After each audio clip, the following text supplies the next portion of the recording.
भारत पाकिस्तानातील तणाव वाढल्यानंतर आता दोन्ही देशांमध्ये युद्ध सज्जता ठेवली जाते। आंतरराष्ट्रीय स्तरावरही दोन्ही देश आपापली बाजू मांडतायत।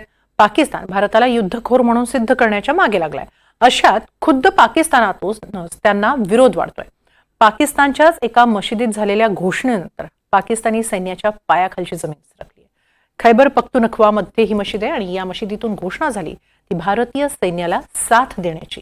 पाहूया नेमकं काय घडलं। हिंदुस्तान पर पाकिस्तान हमला होगा पैमान दायो खबर और इकबल खबर मसमुम जुचिकल जेल कुम सफा सफा वायम कनी सिमाउ निसा पजेल के आगा उलमा आगा तुलमा कसम पर अल्लाह कुरान में मखित दे अगई बदा दुआगा निकोली या अल्लाह पदे मुल्क दे हिंदुस्तान हमला वाला मुंग बदे हिंदुआन फौज मरगिरी गिरजू दक्पल फौज मरगिरत्या न कहू तुम जुल्म नशी दा कुरान में तमखित को दरोग वर किवाम मां के बेईमान। हा मौलाना मोहम्मद रंगीला खैबर पख्तूनख्वामधील मशिदीचा तो मौलाना आहे। त्यानं कुराणची शपथ घेऊन सांगितलंय की भारतानं हल्ला केला तर आम्ही भारतीय सैन्याला साथ देऊ।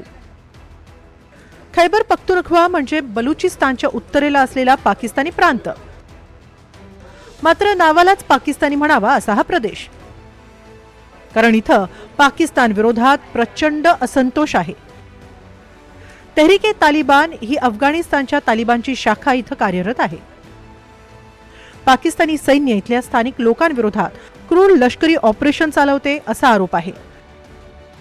बलुचिस्तान सारखे इथंही शेकडो लोक अचानक गायब होत असतात। अशावेळी मौलाना मोहम्मद रंगीला यांनी हे विधान केलं। इतकंच नाही तर पाकिस्तानची राजधानी इस्लामाबादच्या प्रसिद्ध लाल मशिदीतही अशीच विधानं पुढे आली आहेत। 1960च्या दशकात इस्लामाबादमध्ये लाल मशीद बांधली गेली। पाकिस्तानातील महत्त्वाच्या मशिदींपैकी ती एक आहे। या मशिदीतील इमामचा पाकिस्तानी जनतेवर मोठा प्रभाव असतो। या लाल मशिदीचे सध्याचे इमाम मौलाना अब्दुल अजीज गाझी यांनीही भारतासोबत युद्धात सरकार आणि सैन्याचं समर्थन करण्यास साफ नकार दिलाय। त्यांनी एका भाषणात पाकिस्तानवरच मोठा आरोप केला। भारतापेक्षा पाकिस्तानातच मुस्लिमांवर जास्त अत्याचार होत आहेत। पाकिस्तानचं हे युद्ध इस्लामच्या रक्षणासाठी नव्हे तर केवळ राष्ट्रीयतेसाठी आहे। त्यासाठी आपल्याला यात सहभागी होण्याची आवश्यकता नाही। तेव्हा भारताविरोधात पाकिस्तानला साथ देणार का, असा प्रश्न त्यांनी विचारला आणि आश्चर्य म्हणजे एकही पाकिस्तानी हात वर आला नाही। खैबर पख्तूनख्वा आणि बलुचिस्तान या दोन्ही प्रांतांमध्ये पाकिस्तानी सरकार आणि सैन्याविरोधात प्रचंड रोष आहे। खैबर पख्तूनख्वा आणि बलुचिस्तान प्रांतातील काही गटांना पाकिस्तानपासून वेगळं व्हायचंय। बलुचिस्तानची स्वातंत्र्याची मागणी अगदी फाळणी आधीपासूनची आहे। ब्रिटिश राजवटीत बलुचिस्तान स्वायत्त होतं। 1948 मध्ये पाकिस्तानी सैन्यानं तिथल्या खानशाहीवर आक्रमण केलं, जबरदस्तीनं पाकिस्तानात सामील करून घेतलं। तिथूनच स्वाभिमानी बलूच दुखावले गेले। तर खैबर पख्तूनख्वा हा पश्तून बहुल भाग आहे। ऐतिहासिकदृष्ट्या वंशीयदृष्ट्या अफगाणिस्तानशी जवळचा आहे।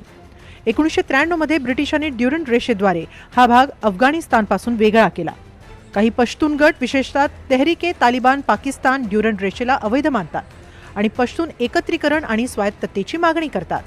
बलूच लोकांची संस्कृती भाषाही पाकिस्तानपेक्षा भिन्न आहे।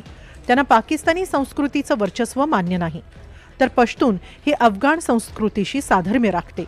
पाकिस्तान आपल्या संस्कृतीला पुरेसं प्रतिनिधित्व देत नाही अशी दोघांचीही तक्रार आहे। पाकिस्तान सरकार बलुचिस्तानला राजकीयदृष्ट्या दुर्लक्षित करते, स्थानिक नेत्यांना निर्णय प्रक्रियेत सहभागी करून घेत नाही असा आरोप आहे। तर खैबर पख्तूनख्वामध्येही पश्तून लोकांना पुरेसं प्रतिनिधित्व नसल्याचा आरोप होतो। बलुचिस्तान हा पाकिस्तानातील सर्वात मागासलेला प्रांत आहे। शिक्षण, आरोग्य, पायाभूत सुविधांचा इथं अभाव आहे। 2000 मध्ये बलुचिस्तानचा पाकिस्तानच्या एकूण जीडीपी मधला वाटा होता केवळ 3%। ग्वादर बंदर आणि चीन पाकिस्तान आर्थिक कॉरिडॉर यासारख्या प्रकल्पांमुळे स्थानिकांना रोजगार किंवा काहीच फायदा मिळाला नाही। तर बाहेरील गुंतवणूकदार आणि पंजाबी व्यावसायिकांना इथं प्राधान्य देण्यात आलं, त्यामुळे स्थानिकांमध्ये असंतोष वाढला। तर खैबर पख्तूनख्वामध्येही सुविधांचा अभाव आहे।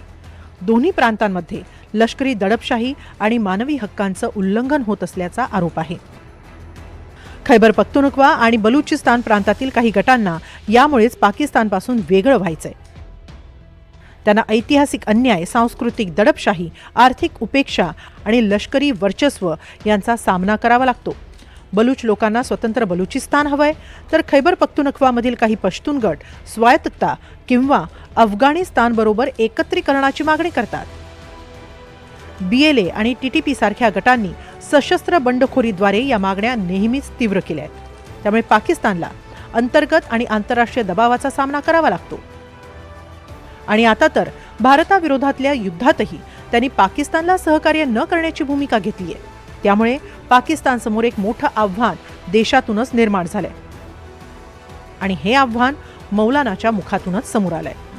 तुम पुख्तान उठा कोल ता सर बताई दू की ता मरगर क्या बहू की ता बस बद जिंदाबाद जगह हुई का गलत हवाएम हुई उब की दत सरा ता कुम जुल्म को दी मुल्क सरा ता कुम जुल्म को दी पुख्तून सरा ता कुम न पुख्तून बचाव न जड़ो या अल्लाह द दे मुल्क अफसरान च द पुख्तनू बची जड़ाई अल्लाह खपल बची उजड़वा आमीन पे अल्लाह पखपल कुरुन के खपल बची पे उजड़वा अल्लाह खपल बची पे उजड़वा बस ता द पुख्तून बची उजड़ो ता द पुख्तून हर कोर की पसवात और मलकन की हर कोर के गम में अवस्थे रे हर कोर की दुआ उतरी मणकड़ी दी व ता सा बदा पुख्तून ताइलू की.